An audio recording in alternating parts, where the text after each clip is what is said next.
बिनु सतसंगन हरि कथा तेहि बिनु मोह। उत्तरकांड 61 नंबर दुआ। मोह गए बिनु राम पद होई न दृढ़ अनुराग। अब तो अनुभव आता होगा जो मैंने कहा, बहुत अच्छा अनुभव है। परिवार में आए बिना ये पता नहीं चलता कि मानव जीवन है क्या। लगता है कुछ शेष रह गया, लेकिन परिवार में रह जाओ रूपराम भैया 2-4 साल विवाह के बाद, लगता है कि भगवान यदि आप में लग गए होते पहले तो बहुत अच्छा, लेकिन बिना उसके ये वो होता नहीं। होता है, होता, हमारा तबियत दुरुस्त कर दिया लोगों ने आप। ये अनुभव है साहब, बिना यहां आए वहां का बोध नहीं। और ये पूरी देश की यात्रा करता हूं मैं, और उस क्रम का अनुभव है कथा का। जो महापुरुष महात्मा सन्यासी लोग बैठे हों क्षमा करेंगे, मनु बाबा ने लिखा है धन्यो गृहस्थाश्रम। गृहस्थाश्रम एक ऐसा आश्रम है जहां आप ब्रह्मचर्य, गृहस्थ, वानप्रस्थ और सन्यस्त चारों आश्रमों में रह करके भगवान की प्राप्ति कर सकते हैं। नवरात्रि का अनुष्ठान करे पति पत्नी साथ, ब्रह्मचर्य आश्रम। ब्रह्मचर्य आश्रम में रहते हुए भी गृहस्थी के काम में लगे हैं, पंचमहायज्ञ का आयोजन करते हैं, तो गृहस्थ आश्रम। गृहस्थ आश्रम में रहकर हमारे अनेक कार्यकर्ता समाज की सेवा में कितने कार्य करते हैं, वानप्रस्थ आश्रम। और घर में रह करके वैराग्य में अवस्थित हो गए, संन्यास आश्रम। और जो एक आश्रम पकड़े हैं उनको लगता है कि अच्छे फंस गए, हम भी वैसे हो गए होते तो मजा आ जाता।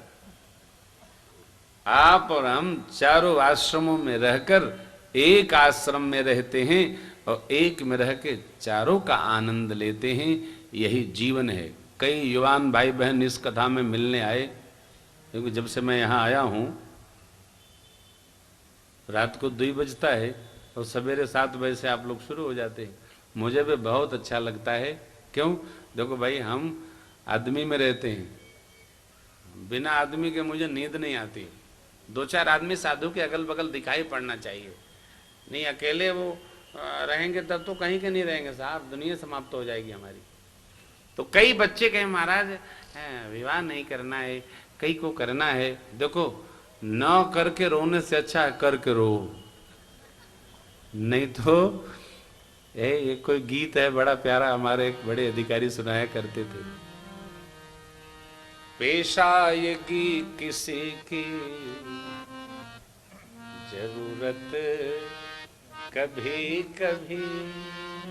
शरीर में विघ्न आ गया, दूसरा नहीं, परिवार वाले रहेंगे, रो के भी करेंगे तो सेवा करेंगे, कोई नहीं करेगा। भगवान ने भेजा किस लिए? भगवान ने इसलिए भेजा है जाके भजन करना और भजन के साथ कर्म योग करना। इसलिए मेरे परमात्मा ने अरण्यकांड में दिशा दिया, सबको शिक्षा दिया। उसी यात्रा में भगवान मां को साथ रखते हैं। क्यों? जीव को भगवान ने शिक्षा दिया, अकेले कुछ कर नहीं सकते हो, शक्ति को साथ रखना। भागिए मत, जीवन युद्ध है, जूझिए। जीवन पहेली है, बूझिए। ऐसे चलेगा? रोड से दुनिया चलती है नहीं।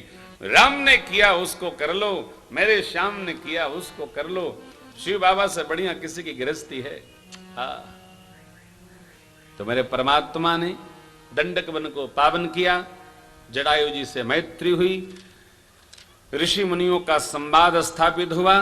जटायु जी से मिलने के पश्चात भगवान ने सुदक्षिण जी आदि ऋषि मुनियों को जब गति दी है, अगस्त जी के सानिध्य में बैठे हैं, पंचवटी में वास करते हैं। लक्ष्मण भैया का 5 प्रश्न आया है, 5वें प्रश्न का भगवान ने उत्तर दिया।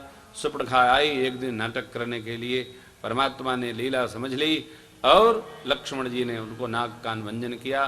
खरदूषण के पास गई, खरदूषण का वध हुआ। भगवान आ गए। ऐसा संदेश सुपर्णखा ने जाकर रावण को दिया है। मामा मारीच के माध्यम से रावण आए। भगवान ने इसके पहले मां को अग्नि साक्षी कर दिए। सत्य स्वरूप वाह भैया आलोक ऐसे ने कर देते बचवा तो कल्याण हो जाए तुम्हारा। चलो अंत भला तो सब भला। जैसे मध्य प्रदेश में मैं कितना भी सता जाऊंगा वो थोड़ी करूंगा, नहीं करना है, घर में सुख शांति बना के रखना। तो भगवान के संदेश को रावण को दिया, रावण मारीच के माध्यम से आकर के मां का हरण किए। लेकिन ध्यान रखियो सीता मैया का हरण नहीं किया। किसका किया? आजकल आप देख रहे होंगे क्या टेलीविजन, क्या समाचार, क्या एड, या तो बच्चा बच्ची या तो माताएं। कहां? ऑन स्क्रीन, पेपर पर, समाचार पत्र। लोग कहते हैं भारत में भी भारत की नारी का कोई प्रदर्शन नहीं कर सकता। जो प्रदर्शन आ रहे हैं वो वैदेशिक आ रहे हैं। हमारी मां का, हमारी बहन का, हमारी बेटी का प्रदर्शन असंभव। ये जो कुछ भी परिवार में घट रहा है ये बाहर से आया हुआ, क्या बोलते हैं अंग्रेजी में, आयातित व्यवहार है। हमारे देश में, हमारे गांव में, हमारे नगर में क्या प्रदर्शन होगा? आजकल सब जगह ब्यूटी शो चल रहे। हमारा संस्कार है क्या? और एक बात और कहूं, व्यासपीठ की मर्यादा है इसमें रहना। ये जितना शीघ्र हो सके जयमाल का कार्यक्रम बंद करो विवाह शादियों में। एकदम निंदित है, कदापि नहीं। और जयमाल रखना है फोटोग्राफी के लिए तो बोलो दूल्हा जरा एक खंभा उखाड़ के दिखा दे। जयमाल की परंपरा तब थी जब दूल्हे के वीरत्व की परीक्षा हुआ करती थी। ये क्या तमाशा है? हम मर्यादा को मानने वाले लोग, हम धर्म को पालन करने वाले लोग, अरे भाई आप एक बात का विरोध करते हो दूसरे का समर्थन करते हो, कैसे होगा? संस्कार संस्कार है। भारत में जितनी खुली छूट है विश्व के किसी देश में संस्कार के साथ रहकर माताओं को मर्यादित छूट नहीं मिली है। कहीं आप चले जाओ, हम उच्छृंखल नहीं हो सकते, हमारा स्वभाव नहीं है, लेकिन हम अपनी मर्यादा का प्रदर्शन करें कदापि संभव नहीं। अभी आपने देखा बहुरानी आई थी, कैसे सिर पर पल्लू। हमारे घर से भी निकलती हैं तो दूसरा वस्त्र पहने, साड़ी के अलावा कुछ पहनती नहीं। क्यों? मेरी कई बार मैंने कहा कि थोड़ा पैंट वैंट पहना करो। हाँ, कई कथाकार हैं उनकी पत्नियां पहनती है, हाँ, लेकिन वो नहीं पहनती हैं तो क्या बताऊं अब, थोड़ा तो क्यों? भले महाराज श्री आपकी मर्यादा है, मेरी क्या है? आपकी मर्यादा है, ये मेरा संस्कार जो आप कहते हैं उसको हम रहते हैं। घर में भी आप आ जाएंगे तो वही वेश प्राप्त होगा। क्यों? ये राम की मर्यादा है, नहीं चलेगा। हम आप जो मर्यादा मानने वाले हैं उनके लिए है।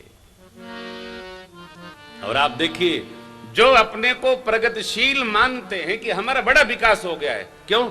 कपड़ा कम पहनने से विकास होता है कि विनाश होता है? संस्कार में हम एक बच्चा कपड़ा पहन के आया तो मैंने कही क्या पहन लिया भैया? कुर्ता पे पतलून, आधा फागुन आधा जून, है कोई वेश है क्या? कुछ तो व्यवस्थित। मेरे राम जी ने मां को अग्नि साक्षी किया, रावण मां को नहीं उठा सकता है। कैसे? आसुरी प्रवृत्ति का कोई व्यक्ति सती नारी को कैसे स्पर्श कर सकता है? कदापि नहीं। संस्कार हमारे में हो, नेत्रों में हो। लज्जा का वास नेत्र में, ये मर्यादा है हमारी। वो तो फोटो ले गया, फोटो छाया प्रति ले गया, निज प्रतिबिंब राखित सीता। मां ने अपनी प्रतिबिंब के वहीं रख दिया भगवान के बगल में। मेरी मां ने आज्ञा नहीं किया राम जी को, सत्य संत कर बद प्रभुवे ही आनहु चरम कहति वैदेही। कदापि नहीं। भारतीय नारी अपने पति को ये नहीं कहेगी तुम ये करो, तुम वो करो, तुम तो कुछ करते नहीं, घर में पोछा भी नहीं लगा सकते। कोई भारतीय नारी कहेगी क्या? कदापि नहीं। एक गिलास जल उठा लो तो घर में माताएं नाराज हो जाती, अब आप ही करो। अरे भैया पानी तो ले लिया, तो हम काहे लिए बनी है? ये हमारी मर्यादा है। मां जगत जननी पारंबा अग्नि साक्षी हैं, अग्नि में हैं। फिर रावण छाया ले गया, मेरी मां की फोटो उठा ले गया मूर्ख। संभव है? देख रूप मोह नर नारी, क्या नहीं संभव है मेरी मां के लिए? सब कुछ संभव है। ले गया, अशोक वाटिका में पधराया, मां ने वस्त्राभूषण जो गिराए कवियों को प्राप्त हुआ। फिर जटायु जी का युद्ध हुआ है, अब पूरा जगत जानता है। कितने बजे पूर्णाहुति करनी? 10। अभी बहुत समय है, क्या बात। तो भगवान लक्ष्मण भैया को आते देखे तो बाहिज चिंता क्या है भैया? रघुपति अनुज ही आवत देखी, बाहिज चिंता कीन बिसेखी। भगवान ने बाह्य चिंता किया, क्यों? वो तो जानते ही हैं कि सीता जी लंका में चली। आप श्री रामचरितमानस जी को ठीक से अध्ययन कर लेंगे, पढ़ लेंगे तो आपका सारा संशय समाप्त हो जाएगा। कोई भाई जी पूछ रहे थे, महाराज जी मोक्ष का क्या है? कुछ नहीं यार, आप जानो, आप आत्म तत्व हो तो यही मोक्ष है। वो परमात्मा है, हम आत्मा है, मोक्ष है। अथवा आदमी आते जाते प्राप्त करता है मोक्ष। कोई पाना कोई मिठाई है क्या? लड्डू गुम हो गया है, मिलेगा। आप अभी जान गए हम आत्मा है, वो परमात्मा है, तो ये मोक्ष है। ऋतिक ज्ञानान्न मुक्ति, ज्ञान अज्ञान में रहे मुक्त नहीं हो सकते। हम जान गए कि हम क्या हैं तो हम मुक्त हैं। और जानने के लिए जो भगवान की सेवा में रहेगा, भजन करेगा, वही जान पाएगा। सब जान नहीं सकते। सोई जान नहीं जेहि देव जनाई। आप सब लोग जान जाएंगे, देर नहीं होगी। कैसे? भजन, सेवा, जो क्रम बताया गया लगे रही।